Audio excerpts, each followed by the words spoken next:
అప్పుడు 2 చేతులు పైకెత్తుతున్నాడు. రోజరీ కూడా వేసుకుని దాన్ని చేత్తో పట్టుకుని పడుకుంటాడు నైట్ టైము.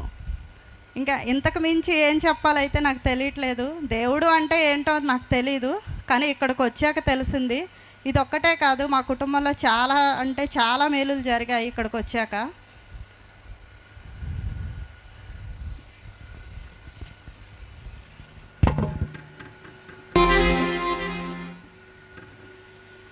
ఏమ్మా, ఏమన్నా దొరబడిందా మీలో? అప్పుడప్పుడు వచ్చి పలకరించి వెళ్తూ ఉంటే వాళ్ళని. ఏంటిది? సైతాన్లు అప్పుడప్పుడు వచ్చి తమ్మిని, హాయ్ తమ్మి బాగున్నావా, మానేసేవేంటి నాతో స్నేహం చేయటం, నువ్వు రాలేదని మళ్ళీ నేను వచ్చానని చెప్తా ఉంటే.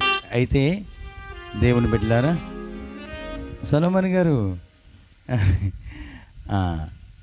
మైథిలి మీ అందరికి తెలుసు, అన్యులు వాళ్ళు. యేసుప్రభు అంటే ఏంటో తెలీదు. ఒక కుటుంబం ద్వారా వారు ఈ విశ్వాసపురి ధ్యాన కేంద్రానికి నడిపింపబడ్డారు. వాళ్ళ తల్లిదండ్రులు కానీ వాళ్ళ అత్తమామ కానీ బిడ్డల కోసం చాలా ప్రయత్నాలు చేశారు. వాళ్ళ హస్బెండ్కి మధ్యలో కొంచెం యాక్సిడెంట్ అవ్వటం, ఆయన కూడా బలహీనమైపోవటం, ఎన్ని అంటే ఇక్కడికి రాకముందు యాక్సిడెంట్ అయింది. ఎన్నో హాస్పిటల్కి తిరిగారు. ఒకరోజు ఆమె నాతో చెప్పింది, ఫాదర్ గారు మరీ తల్లికి సలువుడి తీసుకెళ్ళినట్లు కళ్ళకు వచ్చింది ఫాదర్ గారు, స్వీటు సలువుడి తీసుకొచ్చినట్టు కళ్ళకు వచ్చింది అంటే, అమ్మా దేవుడు ఏదో మంచి కార్యం చేయబోతున్నాడు, మరి సలువుడి తీసుకొచ్చి గుళ్ళో పంచాలనుకుంటున్నాను అని చెప్పింది. అంటే మనం నీళ్లు పోసుకున్నప్పటి నుండి కూడా 5వ నెలలో సలువుడు పంచుతారు, మళ్ళీ 9వ నెలలో సలువుడు పంచుతారు. అలాగే స్వీట్లు అత్తవారింటి కాడ నుంచి పుట్టింటి కాడ నుంచి స్వీట్లు తీసుకుని వస్తూ ఉంటారు. ఆ సూచికాన్ని దేవుడు చూపించి ఉంటాడమ్మా అని చెప్పాను నేను. అయితే ఆమె మరి తల్లి దగ్గరికి తీసుకుని వచ్చి ఒక ఆదివారం స్వీట్లు అలాగే సలువుడి అవన్నీ పంచిన తర్వాత నేను ప్రార్థన చేస్తూ ఉన్నాను. ఒకటే, ఏమి కనిపించినప్పుడల్లా, ఏమి దేవుని సన్నిధికి వచ్చినప్పుడల్లా ఒకటే ప్రార్థన చేశాను, ఈ బిడ్డకి మరి సహోదరికి బిడ్డల్ని అనుగ్రహించమని. మరి 3వ నెలలో నాకు ఫోన్ చేసింది, ఫాదర్ గారు మరి హాస్పిటల్కి వెళ్ళాం కానీ ఏంటో కన్ఫామ్ అయినట్లేదు, మీరు ప్రార్థన చేయండి అని చెప్పారు. నేను ప్రార్థన చేస్తానమ్మా అని చెప్పాను. ఈమెకి 5-6 నెలలు వచ్చే వారికి ప్రెగ్నెన్సీ కన్ఫామ్ అయినట్లు డాక్టర్ చెప్పలేదు. 6వ నెలలో స్కానింగ్ తీసి, అమ్మ నీకు ప్రెగ్నెన్సీ కన్ఫామ్ అయింది అని చెప్పారు. అంతకుముందు 4వ నెలలో 5వ నెలలో బాగా బ్లీడింగ్ అయిపోయింది. అప్పుడు అంది, ఫాదర్ గారు ఒకవేళ కన్సీవ్ అయి ఉంటే బ్లీడింగ్ అయిపోయింది కదా, పోద్దేమో అని అన్నప్పుడు, ఒకే ఒకటి, దేవుడు గొప్పోడమ్మా, నిన్ను దేవుడు ప్రేమించి నీకు ఇచ్చినప్పుడు దేవుడు తప్పకుండా నీ గర్భాన్ని నిలబెడతాడు, అంటే అది అబర్షన్ అవ్వకుండా నిలబెడతాడు, నువ్వు ప్రార్థన చేసుకో అని చెప్పాము. అంత భయంకరమైన బ్లీడింగ్ అయినా సరే ఆ బిడ్డకి ఏం అవ్వలేదండి. 6వ నెలలో వెళ్ళినప్పుడు స్కానింగ్ తీసి ప్రెగ్నెన్సీ కన్ఫామ్ అయిందని చెప్పారు.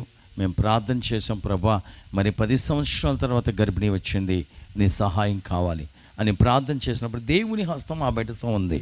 అంతే, దేవుని హస్తము ఆ బిడ్డతో ఉంది. ప్రార్థన అండి, అది కావాలి.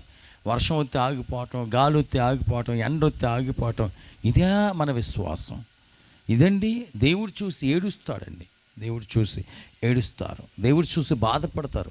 నా కోసం ఎంత ప్రయాసపడలేరా, నా కోసం ఎంత బాధ భరించలేరా, నా కోసం ఎంత కష్టపడలేరా అని దేవుడు చూసి బాధపడతారు. కాబట్టి మరి ఒకటే, నేను ఆమెకి సహోదరికి ప్రార్థన చేశాను, తను కూడా ప్రార్థన చేసుకుని, వాళ్ళ భర్త కూడా చాలా విశ్వాసి, చాలా ప్రార్థనలు ఉంటారు. ఒక అన్ని కుటుంబం 7వ నెలలు వచ్చినప్పుడు 9వ నెలలు వచ్చినప్పుడు మేమే వెళ్ళి ప్రార్థన చేసాం. ఆమె ఇక్కడికి వచ్చి ప్రార్థన చేయించుకుంది. ఏంటంటే వాళ్ళకున్నది ఒక నిరీక్షణ, ఆ నిరీక్షణకు మన ప్రార్థన తోడై ఉంది. ఇది ఓ దేవుడు ఈ సంవత్సరం కాకపోతే మరొక సంవత్సరం కాకపోతే ఏదో ఒకసారి దేవుడు ఒక బిడ్డనిస్తాడని ఆమె నమ్మింది. నమ్ముట నీ వలనైతే నమ్మువానికి సమస్తము సాధ్యమని దేవుని వాక్యము ప్రత్యేకం పలుకుతుంది. కాబట్టి మరి బిడ్డలు లేని తనకు దేవుడు చక్కటి కుమారుడిని, పండంటి కుమారుడిని ఇచ్చాడు. మేము డెలివరీ అయిన వెంటనే వెళ్ళి ప్రార్థన చేసి వచ్చాం. మరి దేవుడు ఆ బిడ్డను ఇప్పుడు వరకు కాపాడాడు. ఈరోజు బిడ్డను ఎత్తుకుని ఒక అన్నిరాలు ఇక్కడికి వచ్చిందంటే ఆ బిడ్డలో ఉన్న విశ్వాసం ఒకటి, అలాగే విశ్వాసపురి ధ్యాన కేంద్రంలో చేసిన ప్రార్థన, తర్వాత మరియ తల్లి అంటే సలువుడు పంచటం, అవి పంచి మరియ తల్లి దగ్గరికి వచ్చే ప్రార్థన, మరియ తల్లిని ప్రార్థన సహాయం కోరుకుని వెళ్ళింది. దేవుడి బిడ్డల జీవితంలో గొప్ప కార్యం చేశారు. దేవుడు చేసిన అద్భుతాన్ని బట్టి, ఆశ్చర్యమైన కార్యాన్ని బట్టి దేవునికి వందనాలు తెలియపరిస్తే చిన్న సాక్ష్యం. దేవుడు దీవించునుగాక.